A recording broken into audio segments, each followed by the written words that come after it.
สบายดีสวัสดีพบกับแล้วแต่กาบแชนแนล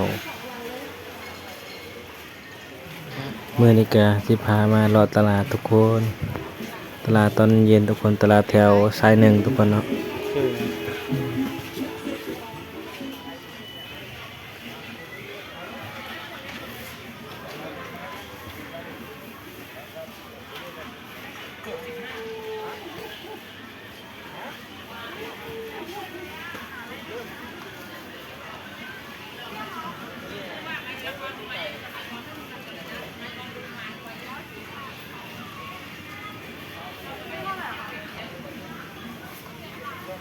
ขอ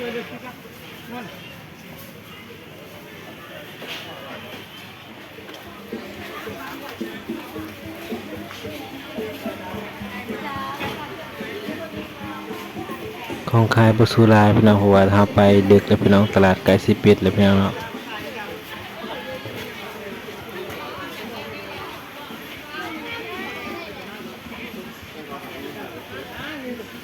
ซื้อมีบ่อยบ่หรือว่ามีโย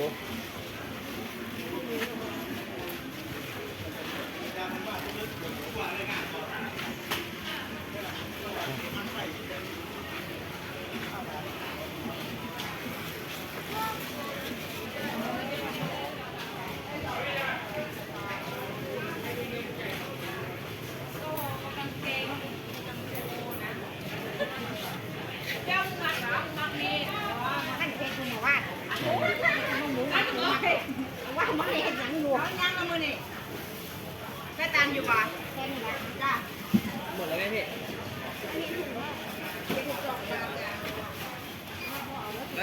124 บาท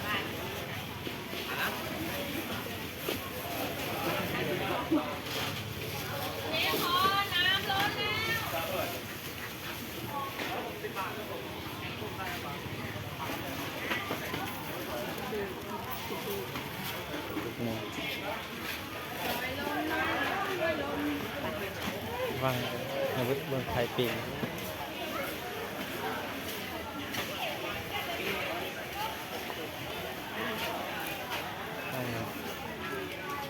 ว้าวพี่น้องกุ้งมีตัวงามพี่น้องโอ้ยพี่น้องงามหลายพี่น้องกุ้ง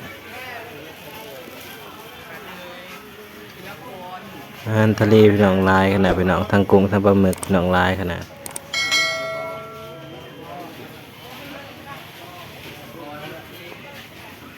ขอตัวลาไปก่อนพี่น้องเจอกันคลิปหน้าสบายดีสวัสดีทุกคนบ๊ายบายขอบคุณที่มารับชมนะครับทุกคน